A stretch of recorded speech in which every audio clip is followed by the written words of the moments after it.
So hi friends, எல்லோரும் எப்படி இருக்கீங்க? நல்லா இருக்கீங்களா? இது to leave live with Bhanu சேனலுங்க.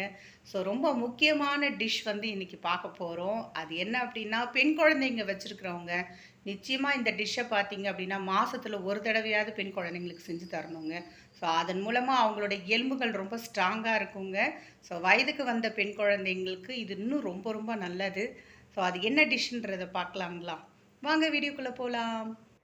ஒரு கடாய் எடுத்துக்கிட்டேங்க. அதில் நல்லா ஒரு கைப்பிடி அளவுக்கு வெள்ளை உளுந்து போட்டு நல்லா வறுக்கணும்.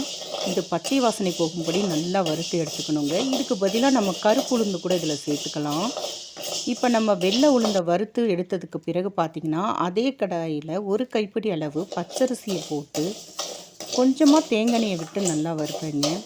ஸோ இது நல்லா வறுபடும் போது பார்த்திங்க அப்படின்னா, அதோடைய நறுமணமே நல்லா உங்களுக்கு தெரியும். அரிசி வறுக்கும்போது வரும் நறுமணம் அதோட நிறமே கொஞ்சம் மாறி வரும். பிறகு இதில் ஒரு ஸ்பெஷல் பொருளாக பார்த்தீங்க அப்படின்னா, நான் கோதுமை சம்பா ரவையை தாங்க சேர்க்க போகிறேன் இதில். ஸோ இதுவும் சேர்த்து நம்ம வந்து வறுபடும் பொழுது ரொம்ப நல்லதுங்க, உடலுக்கு ரொம்ப சக்தியும் கூட. இதை நல்லா நம்ம எல்லாமே சேர்த்து வறுத்ததுக்கு பிறகு இதை ஆற வச்சு மிக்ஸி கிரைண்டரில் போட்டு நம்ம வந்து அரைச்சி எடுக்க போகிறோம். நம்ம நல்லா ஞாபகம் வச்சுக்கோங்க, நம்ம ரொம்ப நைஸாக அரைச்சிடக்கூடாதுங்க. ஏன்னா இது வந்து நம்ம புட்டுக்காக அரைக்கிறோம். ஸோ இந்த மாதிரி பார்த்திங்க அப்படின்னா ஒன்றும் பாதியுமாக நம்ம அரைச்சி எடுத்துக்கலாம். கொஞ்சம் திரியாக இருக்கட்டும், அதுக்காக ரொம்ப திரியாக வேண்டாம்.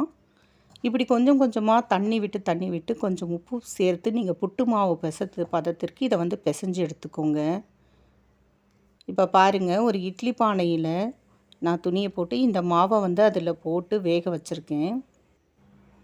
இப்போ நீங்கள் வேக வச்சு எடுத்ததுக்கு பிறகு இதில் தேங்காய் கொஞ்சம், கரும்பு சர்க்கரையும் கொஞ்சம் சேர்த்து இந்த மாவில் நம்ம நல்லா கிளறி விட்டுடலாம். ஸோ இப்போ எல்லாமே நல்லா வெந்து வந்திருக்கு பாருங்கள். இப்போ இந்த வெந்து வந்ததோடு சேர்த்து கொஞ்சம் தேங்காய் போடலாம். நிறைய தேங்காய் சேர்த்தாலும் ரொம்ப நல்லா இருக்குங்க. இது கூட சேர்த்து கரும்பு சர்க்கரையும் சேர்த்து பார்த்திங்க அப்படின்னா நம்ம மிக்ஸ் பண்ணி வச்சுக்கலாம். ஸோ இதுதாங்க இந்த உளுந்து புட்டு. ஸோ ரொம்ப குழந்தைங்களுக்கு ரொம்ப நல்லதுங்க, எலும்புகளுக்கு ரொம்ப சக்தி தரக்கூடியது. மாதம் பெண் குழந்தைங்களுக்கு வந்து இது நம்ம செஞ்சு கொடுக்கும் பொழுது அவங்களோட எலும்புகள் ரொம்ப வலுவாக இருக்கும். பெண்களும் இதை ரொம்ப நல்லா சாப்பிட்லாம், பெண்களுக்கும் நல்லது தான். ஸோ இதை நீங்களும் உங்கள் வீட்டில் செஞ்சு பாருங்கள், கமெண்ட் பண்ணுங்கள். ஸோ இந்த டிஷ் இப்போ செஞ்சு முடிச்சாச்சுங்க. நீங்களும் ட்ரை பண்ணி உங்கள் பெண் குழந்தைங்களுக்கு செஞ்சு கொடுங்க, நீங்களும் சாப்பிட்லாம். ஸோ உமனுக்கும் வந்து பார்த்திங்க அப்படின்னா எல்லா பெண்களுக்குமே வந்து இது இடுப்பு வலிக்கு ரொம்ப நல்லதுங்க. ஸோ உளுந்து வந்து தெரியும், உளுந்து வந்து ரொம்ப நல்லது, நிச்சயமாக செய்யலாம். ஸோ ரொம்ப நல்ல இது பார்த்திங்க அப்படின்னா ஹெல்த்தி ஃபுட் உளுந்து புட்டு.